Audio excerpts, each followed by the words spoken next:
В Москве в ВДНХ прошла настоящая тувинская свадьба. Связать свою любовь узами брака решили московские студенты Начин Кунзенол и Балакма Ондар. Каждый шаг свадебного обряда был тщательно подготовлен. Зрители смогли прочувствовать каждый тувинский обряд. Да, у нас как-никак, несмотря на то, что мы живем в республике Тува, у нас традиционные свадьбы очень редко проходят. Поэтому для нас это тоже огромная честь, что мы вот именно в таком вот ключе проводим наше самое трепетное такое событие. Тумалай, в первую очередь, когда с невесты снимают вот тумалай, вот это называется накидка. То есть, как бы, когда я вижу ее впервые, ну, даже если не впервые, все равно эмоции были, я не знаю, не передать никак. Когда я увидел ее, это было просто нечто. Вот это самое такое прям незабываемое было. В обряде Дугдер невесте расплели две косы, как символ объединения двух семей. Самым интригующим для московской публики оказался ритуал Думалайның Ажидары. Невеста открывала фату Думалай. Этот платок имеет сакральное значение. Он передавался от матери к дочери как символ почитания предков и всего рода. Какая тувинская свадьба обойдется без курдюков? Самое почитаемое блюдо курдюк – выражение высочайшего уважения. А далее, по всем канонам, национальные игры, конкурсы и гуляния. Встретились мы в школе, мы учились в одной школе, поступили в один университет.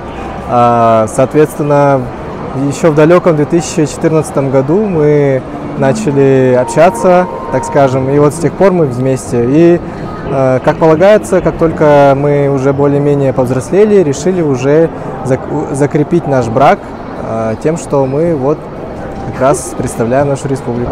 Свадьба Балакмы и Начина Кунзенола стала поистине народной. Никто не остался равнодушным. Это национальные традиционные свадебные костюмы.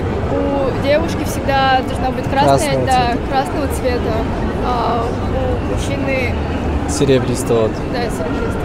Для молодоженов было важно провести церемонию на высшем уровне и соблюсти все каноны, ведь они представляли Туву всей России.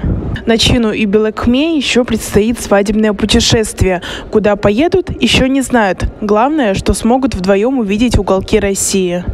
Вся церемония, конечно, для нас это, как можно сказать, как сказка.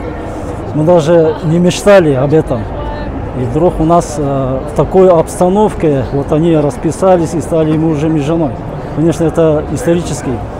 Для всей России это вся Россия смотрит, и в такой обстановке вот это все происходит. Поэтому мы огромная радость огромная, и даже вот до сих пор сейчас я не могу.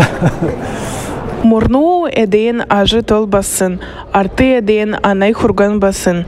Пусть любовь, уважение, здоровье и богатство окрыляют эту пару в их жизненном пути. Мика Ян, 108 канал.